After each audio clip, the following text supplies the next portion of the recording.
ఎవరన్నా రావాలి అనుకుంటే ముందస్తుగా చంద్రబాబు గారు పాలన స్టార్ట్ చేసినప్పుడు ఆయన ముఖ్యమంత్రిగా ఉన్నప్పుడు ప్రతి ఒక్కరూ మేము వచ్చి ఆంధ్రప్రదేశ్కి వచ్చి పని చేయాలని ప్రతి ఐఏఎస్ అధికారి ప్రతి ఐపీఎస్ అధికారి తపన పడేవారని నాకు ఢిల్లీలో చాలామంది ఐఏఎస్ అధికారులు చెప్పారు.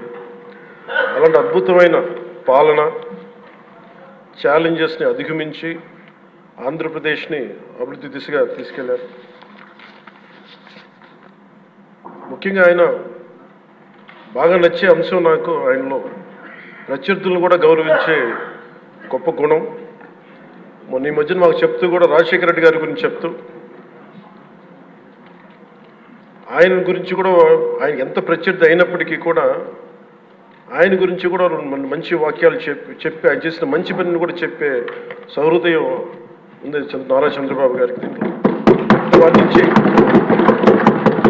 తీసుకోవాలి. ఇది మేము నాలాంటి వాళ్ళు నేర్చుకోవాలి, అలాంటి యంగ్స్టర్ మాకు కొత్తగా వచ్చిన వాళ్ళు నేర్చుకోవాలి.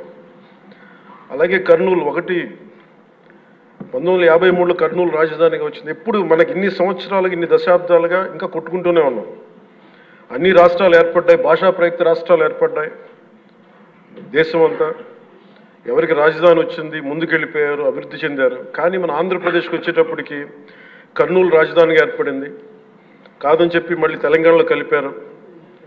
కొన్ని దశాబ్దాల తర్వాత మళ్ళీ విభజన జరిగింది. మళ్ళీ రాజధాని కోసం ఎత్తుక్కుంటూనే వచ్చాం.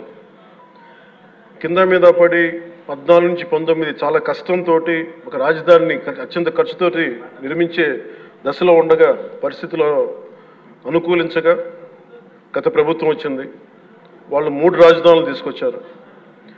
ఎప్పుడు కూడా ఇన్ని సంవత్సరాలు ఇన్ని దశాబ్దాలుగా మనకు స్థిరమైన రాజధాని అనేది ఒకటి లేదు. అది బేసిక్గా అది కేంద్ర బిందు ఒక అభివృద్ధికి, ఒక రాష్ట్రానికి.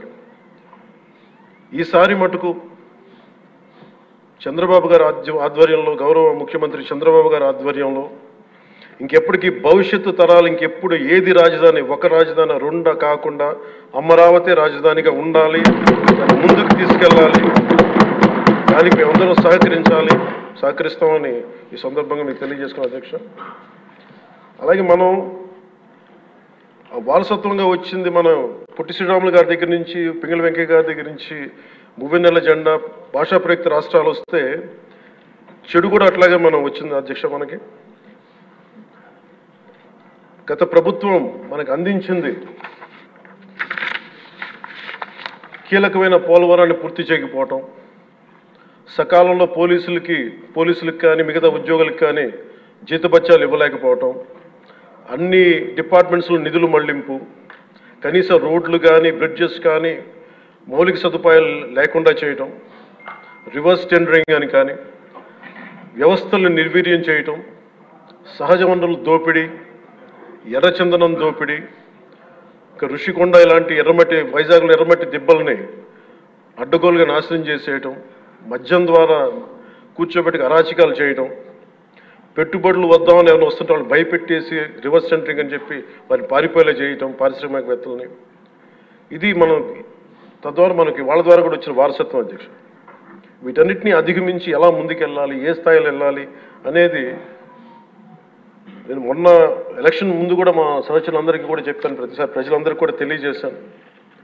ఒక సుదీర్ఘమైన అనుభవం నాయకులు ఈ రాష్ట్రానికి చాలా అవసరం. దేశంలో కూడా ఇంకెవ్వరికి రాని పరిస్థితి మన రాష్ట్రానికి వచ్చింది. మనస్ఫూర్తిగా నేను అంతకుముందు ఏమి చెప్పాను, ఈరోజు కూడా అదే చెప్తున్నా అధ్యక్ష.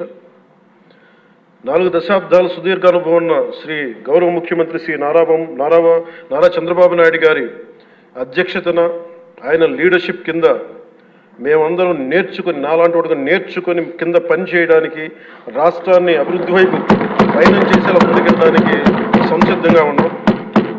మేము దాన్ని కట్టుబడి ఉన్నాం. ముఖ్యంగా లా అండ్ ఆర్డర్ చాలా క్షీణించిపోయింది. ఈ లా అండ్ ఆర్డర్ విషయంలో చూస్తే సాక్షాత్తు గౌరవ ముఖ్యమంత్రి గారిని దాదాపు అకారణంగా అన్యాయంగా 53 రోజులు ఆయన్ని ఒక ఫాల్స్ కేసులు పెట్టి జైల్లో పెట్టారు. అలాగే అధ్యక్ష, మీరు కూడా గతంలో మిమ్మల్ని కూడా ఎంత వేధించారో మా అందరికీ తెలుసు, సభ్యులందరికీ తెలుసు. నేను రఘురామకృష్ణరాజు గారు కూడా ఏ స్థాయిలో అనుభవించారో అందరికీ రాష్ట్రం అంతా తెలుసు. కానీ చాలా పెద్ద మనసుతోటి ఆయన నిన్న వస్తే మీరు చాలా మనసు విప్పి నవ్వుతూ మాట్లాడడం చాలా ఆనందం కలిగించింది. మీ నుంచి మేము నేర్చుకోవాలి. ఎంత అంటే దాడి చేసిన హాని చేసిన మీ పెద్ద మనసుకి సభాముఖం మీ అందరికీ మీకు ప్రత్యేకించి మీకు ధన్యవాదాలు చెప్తాను. మీ అందరి నుంచి మీ నుంచి స్ఫూర్తి తీసుకుంటాం. మీ నుంచి అంటే తిట్లు తిన్నా కానీ దెబ్బ తిన్నా కానీ ఎంత సహృదయత ఉండాలనేది మీరు చూపించారు.